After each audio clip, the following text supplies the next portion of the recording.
It was the winter of 1978, and Rome was cloaked in a damp chill, the kind that seeped into the bones and settled there like an unwelcome guest. The streets were quieter than usual, muffled by the mist that curled around the ancient ruins and narrow alleyways, turning the city into a place suspended between the past and the present. Enrico Bellucci, a retired historian from the University of Rome, walked briskly through the deserted corridors of the Vatican archives, his breath visible in the cold air. He was not an easily excitable man. Years of academic rigor had trained him to question, to analyze, to strip away embellishments in search of truth. Yet tonight, an unshakable sense of anticipation coiled in his chest. He had spent decades studying the origins of the Christian Church, dissecting the formation of its doctrines, tracing the moments where history and faith intertwined. But this was different. He wasn't here chasing theories or piecing together fragments of established records. He was here because he had been led to believe that something was hidden, something that had been buried, not by time, but by design. The archives themselves were a fortress of forgotten knowledge, a vast subterranean maze where the whispers of history lay entombed in dust-covered volumes and manuscripts locked away from the public eye. Enrico had only gained access through the quiet intervention of an old colleague, a man whose name he would never speak aloud. The Vatican did not open its secrets willingly, and what lay within these walls was carefully curated, what the world was meant to know and what it was meant to forget. As he descended deeper into the archives, the air grew heavier, laced with the scent of aged parchment and candle wax. Finally, he reached the section he had been directed to, a chamber lined with wooden shelves sagging under the weight of centuries. It was there, hidden behind a row of inconspicuous documents, that he found it. A metal vault, its surface dulled by time yet unbroken. The sight of it sent a ripple of unease through him. Vaults like these were not for ordinary records. They were for the kind of knowledge that could alter the foundations of history itself. The vault was locked, but the mechanism was old, and Enrico had come prepared.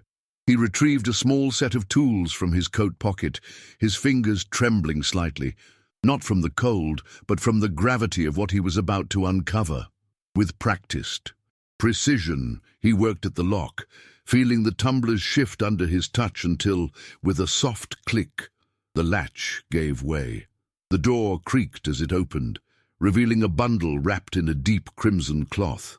The fabric was thick and heavy, embroidered with symbols that at first glance seemed unfamiliar. But as he traced them with his fingertips, recognition struck him like a jolt of electricity. These were not Christian symbols, at least not in the way the Church had defined them. They were older, belonging to traditions that predated even Rome itself, symbols of Mithraic rites, of hidden orders that had existed in the shadows long before Christianity had taken form.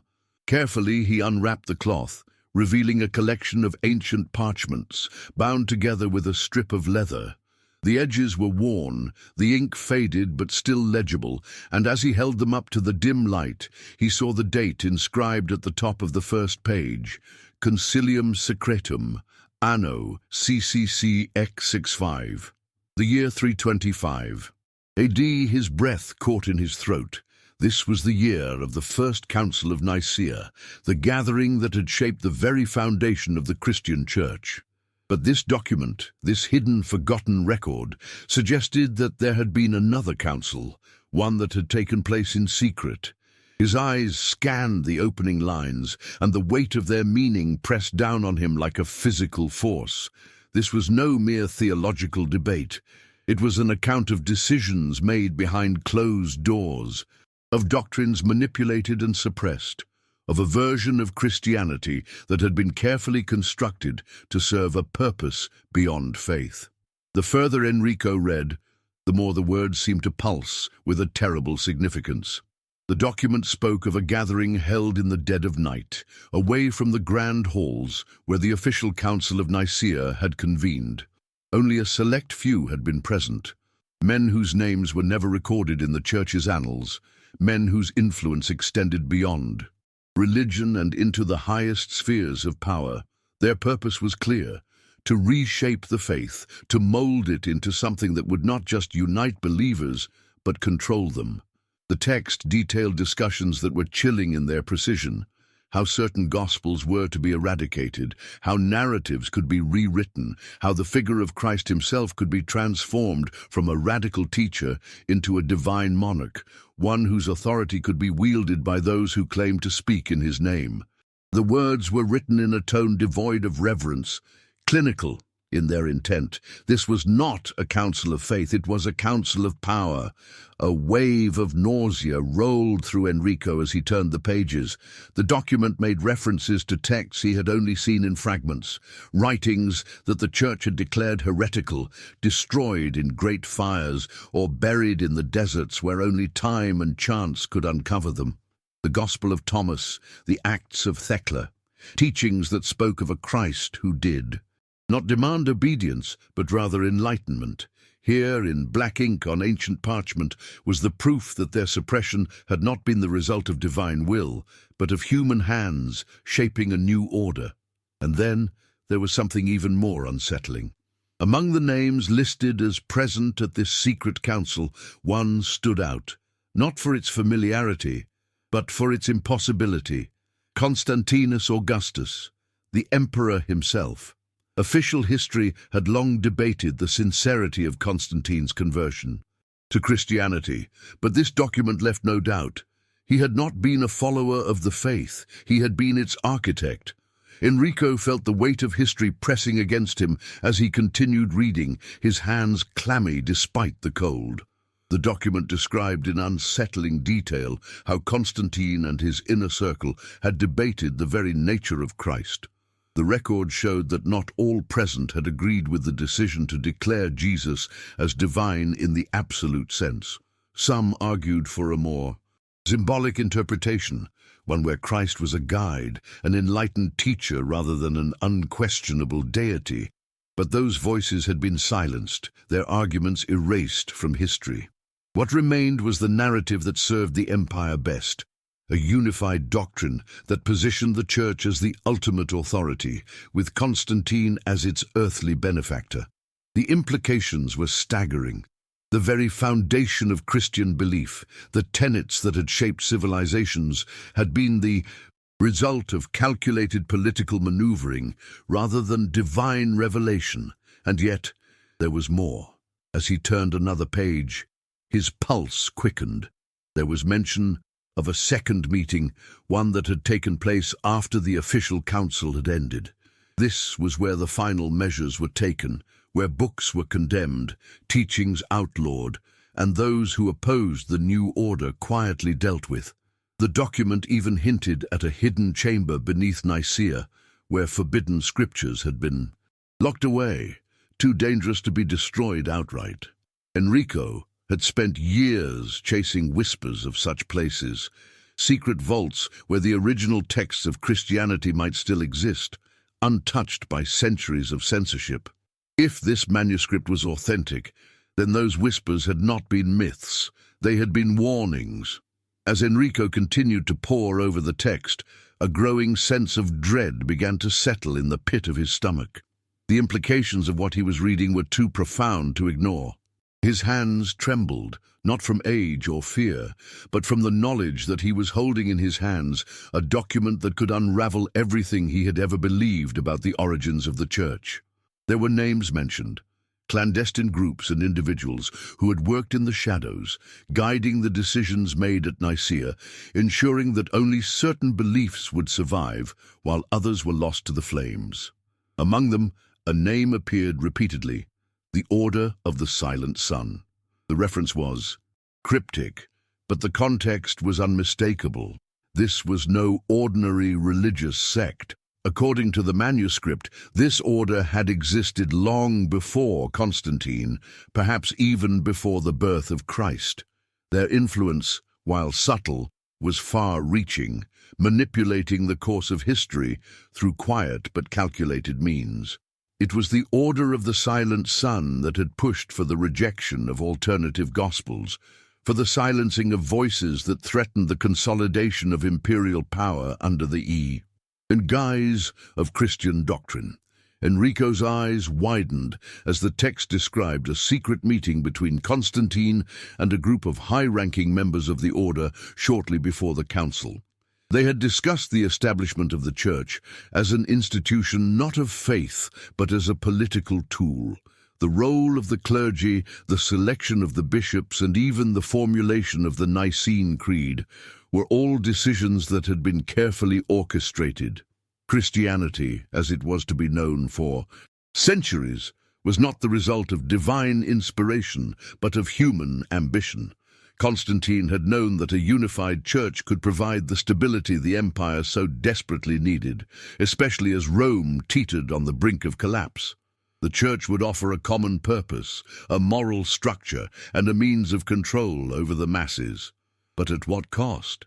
The document hinted at a much darker truth, that the very essence of Christianity had been molded and twisted into a tool for dominance, not salvation. As Enrico continued to absorb the weight of the document, his mind began to race with questions. How many others had known about this hidden history? How many scholars, priests, and even popes had walked the halls of the Vatican unaware or unwilling to acknowledge the truth? He felt the walls of the room close in on him as he read on, the air growing heavier with each passing moment. There were references to rituals that had been adopted by the early church, but had far older roots, stretching back to pagan rites and secret societies.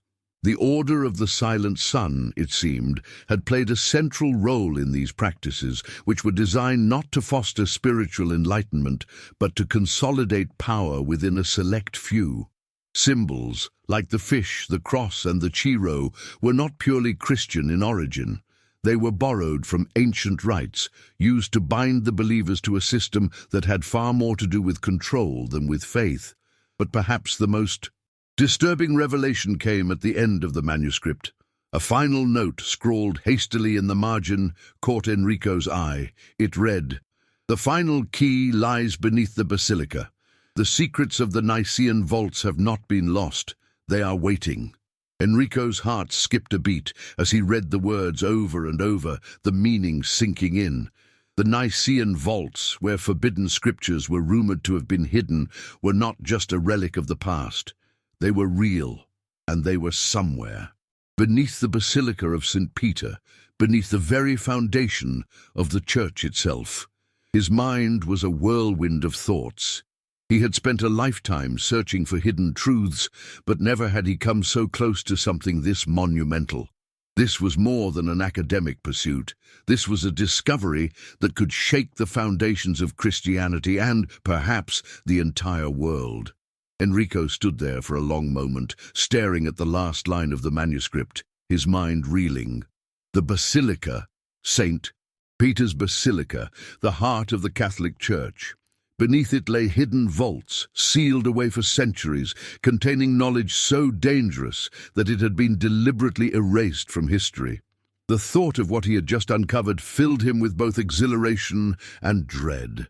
His hands shook as he carefully folded the parchments back into their cloth, though he felt an irresistible pull to act. He knew that this document was not just a historical curiosity, it was a key to something far greater. But what was he supposed to do with it? The Vatican had always been a place of secrecy, and now he had something that could tear apart the very foundation of what it had built. There was no turning back. In the days that followed, Enrico became consumed by the idea of the vaults beneath the basilica. He could not shake the feeling that the document had been left for him for a reason. The note in the margin felt like a summons, an invitation to uncover something that had been hidden for centuries. But he knew the dangers. The Vatican did not tolerate threats to its authority. There were whispers of disappearances, of scholars who had ventured too far into the shadows and never returned. Yet the more Enrico thought about it, the more he felt he had no choice. The truth, whatever it might be, was out there, and he would be the one to find it. He made up his mind. He would go to St. Peter's, and he would uncover the hidden vaults, no matter the cost. Late one evening, Enrico found himself standing in the shadow of St. Peter's Basilica, its massive dome towering above him, a symbol of both divine power and, now, the object of his deepest obsession. The church was empty at this hour, the usual crowds of pilgrims and tourists long gone. Only the faint sound of footsteps echoed through the marble halls as he moved carefully toward a small, unassuming door at the rear of the basilica. This door, he knew, was not marked on any map. It was a hidden entrance to the catacombs. Below, one that few knew existed, certainly not the public. He had learned of it through his research, buried in obscure texts and forbidden lore. The manuscripts had been clear. Beneath this church, where the bones of saints were revered, the vaults lay sealed, waiting for someone to uncover them. As Enrico descended the narrow staircase, the air grew thick with the smell of earth and dust. The stone walls felt oppressive, as if they were closing in around him. He couldn't help but think of the weight of history pressing down on him. Each step felt like a descent, not just into the bowels of the earth, but into the depths of a mystery that had been hidden for over a millennium. The further he went, the darker it became, until he was swallowed by the near-complete darkness of the underground chambers. He had brought a lantern with him, its flickering light casting long, erratic shadows on the walls. As he reached the bottom of the stairs, he paused, listening. It was silent, too silent, as if the very place held its breath, waiting for him to make the next move. Enrico took a deep breath, steadying himself, and stepped into the darkened space. His footsteps echoed off the stone, each one a reminder of the gravity of his mission. He moved slowly, carefully, his eyes scanning every inch of the subterranean room, searching for any sign of the vault. The cold air clung to his skin, and his lantern light barely cut through the darkness, creating shifting shapes in the periphery of his vision. His heart raced with anticipation and fear. The document had been clear. There was something here, buried beneath centuries of secrecy. But what if it wasn't real? What if the vaults had been emptied long ago? The thought gnawed at him, but he quickly silenced it. There was no turning back now. He continued down a narrow corridor, the walls tight and oppressive. The stones here were different, older, worn smoother by time. The deeper he went, the more the air seemed to hum with an unseen energy, as though the very place had been designed to hold something forbidden. His lantern cast long shadows along the walls, and his eyes flicked from one corner to the next, wary of any movement. He came to a sharp turn, and there, at the end of the passage, stood a massive stone door. It was unlike any other in the catacombs, its surface intricately carved with symbols Enrico recognized from his research. They were ancient symbols, ones that predated Christianity, symbols that had once belonged to secret orders and forgotten gods. This was it. This was the vault. His pulse quickened, and his hands shook slightly as he approached the door. He could feel the weight of history pressing against him, could almost hear the echo of those who had sealed this place away. Enrico knelt before the door, his fingers tracing the ancient symbols etched into the stone. The carvings were intricate and layered, almost as though they were meant to conceal something hidden beneath the surface. His heart thudded in his chest, each beat more frantic than the last. He knew that whatever lay behind this door could not simply be a relic of the past. No, this was the culmination of everything he had spent his life studying, everything he had risked to uncover. His breath came in shallow gasps as he searched for the mechanism that would open the door. It wasn't a simple lock. It wasn't meant to be found by just anyone. The vault had been built to protect secrets far too dangerous to be left to chance. His fingers finally brushed against a small, almost imperceptible indentation in the center of one of the symbols. A soft click resonated in the stillness of the chamber, and the massive stone door groaned as it shifted, grinding against the floor. The sound reverberated through the space, filling the air with an eerie, foreboding tone. Enrico stepped back, his breath caught in his throat. For a moment, everything was still. Then the door creaked open, revealing a dark, narrow passageway beyond. The lantern's flickering light barely reached the other side, casting long, wavering shadows that seemed to stretch toward him like fingers beckoning him into the unknown. He could feel the weight of the centuries pressing down on him, as though the very air in this place was saturated with the accumulated secrets of those who had come before him. With a final steadying breath, Enrico stepped forward, deeper into the heart of the mystery. The passageway was narrow, its walls smooth but worn, as though centuries of human hands had brushed against them. Enrico moved cautiously, his lantern held high, the flickering flame casting an eerie glow on the stone. The air grew colder as he ventured deeper, the silence pressing in from all sides. It felt like time itself had slowed within these walls, as though the very fabric of reality had been altered by what lay hidden here. He could sense the weight of history, not just as a scholar, but as a man who understood that he was standing on the precipice of something far greater than knowledge. He was on the edge of a discovery that could rewrite everything humanity believed about its origins, about the church, about faith itself. At the end of the corridor, Enrico found another door, this one less ornate but still solid and imposing. His pulse quickened as he approached, the lantern light dancing on the edges of the door's surface. He could hear nothing from beyond, not even the faintest whisper of air.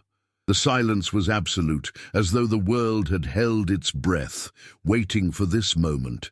He placed his hand on the cold stone surface and pushed.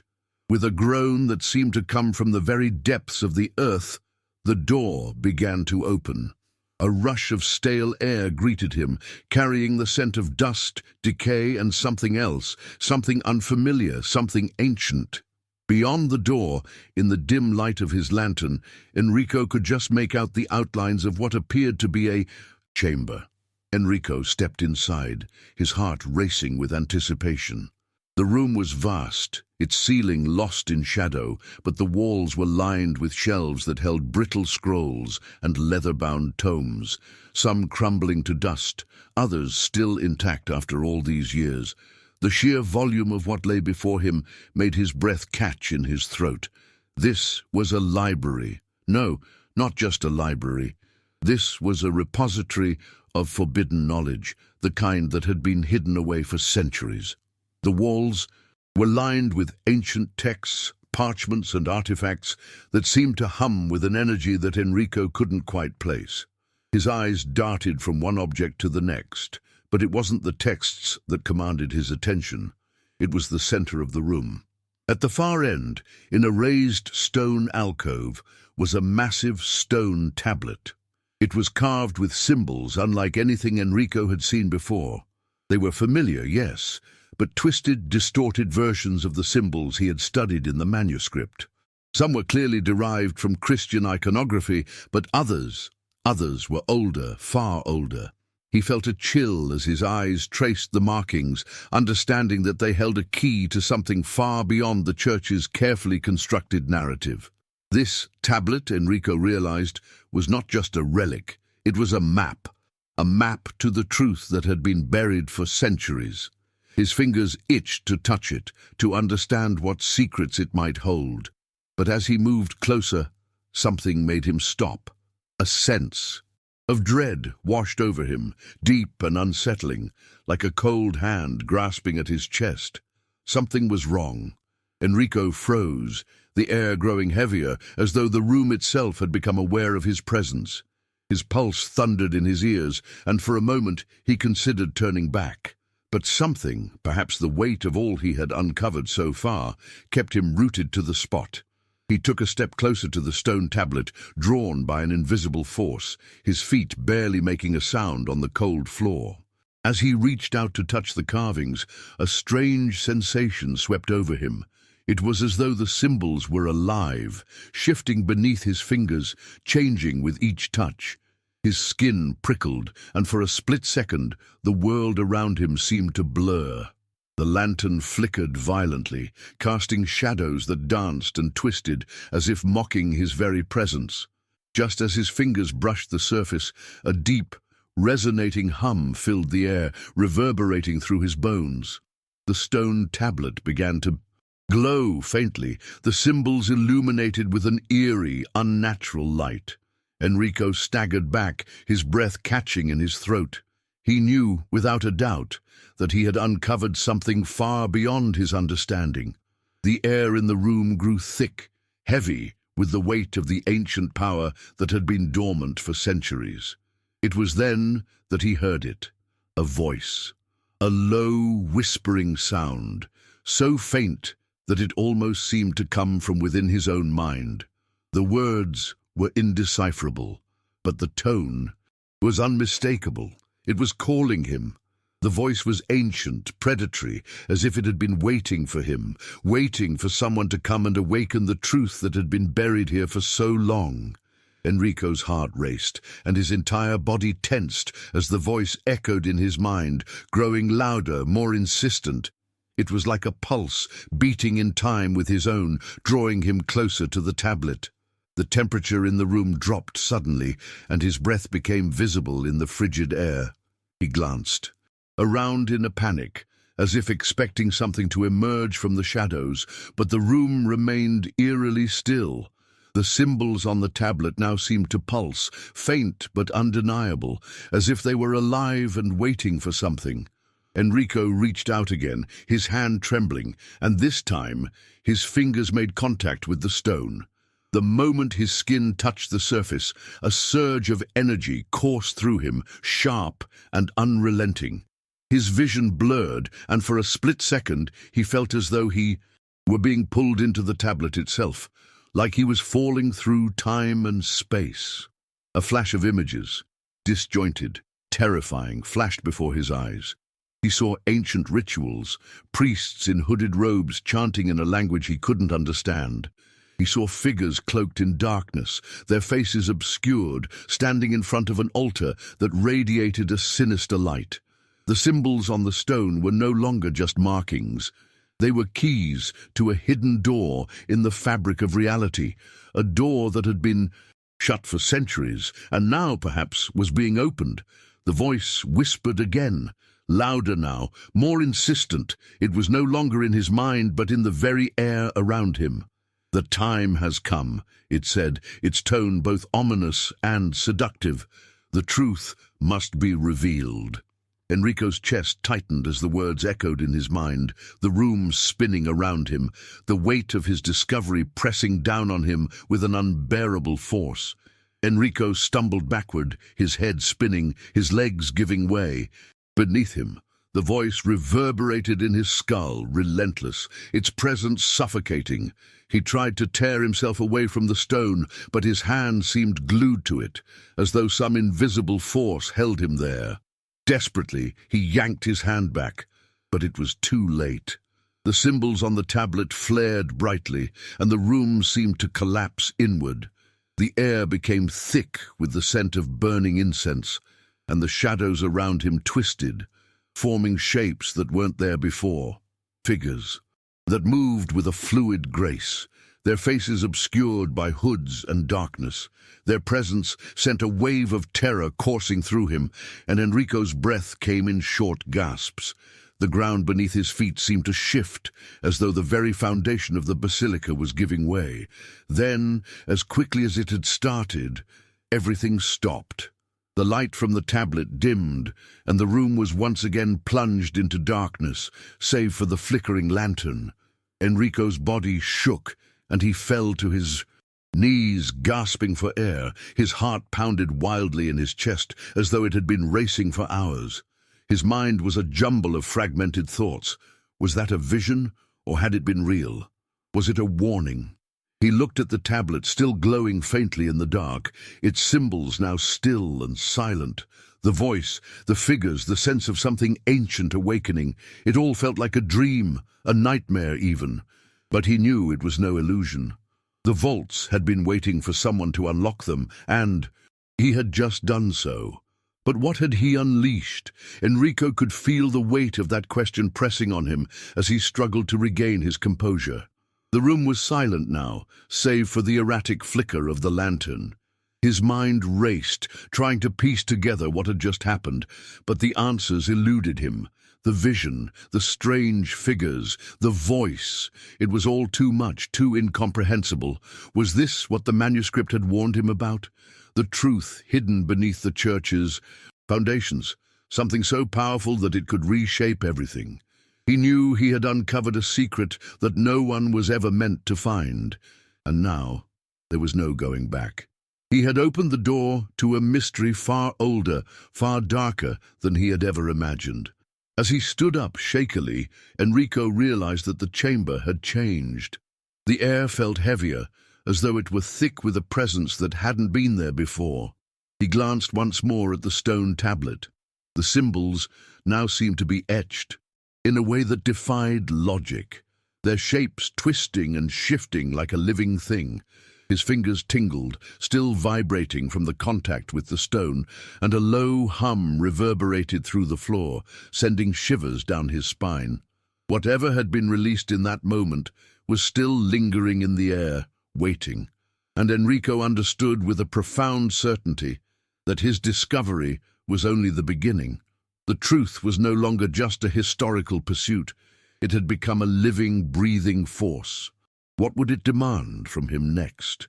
Enrico took a step back, his eyes never leaving the tablet, his mind struggling to make sense of the overwhelming experience. His senses were on high alert, each nerve in his body screaming that something was terribly wrong. The chamber, once cold and lifeless, now felt alive, as if it were watching him, waiting for him to make the next move. The glow from the tablet flickered again, casting eerie shadows along the stone walls. He could hear a faint whispering. Sound now, rising and falling like a breath, a rhythm that seemed to synchronize with the thumping of his own heart. He wasn't sure if it was his imagination playing tricks on him or if something more sinister was at work, but the weight of the moment pressed down on him with an almost physical force. He was no longer just a scholar searching for answers. He was now entangled in something far more dangerous, something ancient, powerful, and inexplicable. As his breath slowed and he tried to calm the storm of thoughts swirling in his mind, Enrico realized that the knowledge he sought was not simply buried beneath the surface. It had been buried for a reason. The Church, with its power and control over centuries, had hidden this truth not out of fear, but out of necessity. It was a truth that, if exposed, could unravel the very fabric of civilization. The images that flashed in his mind earlier, the cloaked figures, the altar, the chanting in languages long forgotten, had been a warning. A warning that this knowledge was not to be trifled with. He wondered how many had come before him, how many had been drawn into this very chamber, only to be consumed by the forces they had unleashed. There was no way of knowing how long this secret had been waiting, but now he was a part of it. The question was not whether he could walk away, but whether he even had a choice. As he stood there, lost in the weight of his discovery, Enrico felt a strange presence behind him, as if someone, or something, was observing him from the darkness. He turned quickly, his lantern light cutting through the shadows, but there was nothing there, just the endless expanse of stone and forgotten relics. His skin crawled as the unsettling feeling of being watched didn't dissipate. Slowly, cautiously, he turned back toward the tablet, and in that instant he knew with chilling certainty that he was not alone in this room. Something had awakened when he touched the stone, something that had been waiting for centuries to make its presence known. The voice that had called to him earlier now seemed to echo in the chamber again, not in his mind, but in the very air around him, wrapping itself around his thoughts like a cold, invisible hand. It was waiting, and Enrico realized that the door he had opened could never be closed again. The truth, and the darkness that came with it, was now part of him. Enrico stood frozen, his entire body tense, as the room seemed to close in around him. The unsettling presence, the whispers in the air, all pointed to one undeniable truth. He was no longer just a seeker of knowledge. He had become a part of the secret, entwined with forces far beyond his understanding. He could feel the power in the air, almost tangible, pressing down on him with an oppressive weight. The tablet before him no longer seemed like a mere relic. It was a key, a gateway to something much darker, something that had been hidden for a reason. His mind raced as he tried to make sense of it all, but the answers eluded him. The ancient symbols, the voices, the visions, it was all too much. He could sense that whatever this force was, it had been watching, waiting for someone like him. And now that the door had been opened, there was no telling what it would demand in return. As Enrico turned and made his way back toward the exit, his footsteps seemed unnaturally loud in the quiet, his breath shallow, his heart hammering in his chest. He felt the weight of the chamber's secrets, following him, like a shadow that would never leave. Every fiber of his being screamed to escape, to shut the door behind him and leave this all in the past. But he knew it was too late for that. The knowledge was embedded in him now, in his mind, in his very soul. The vault had chosen him, or perhaps he had been chosen by it. As he stepped back into the dark corridor, the heavy silence seemed to press in even more, as though the very air around him was waiting for something. Enrico realized that the world he had known, the world of logic and reason, was no longer enough. He had crossed into a realm of truths too powerful to be understood, and no matter how far he ran, they would follow. The real question now was not what he had discovered, but how much of himself he was willing to lose to keep it hidden.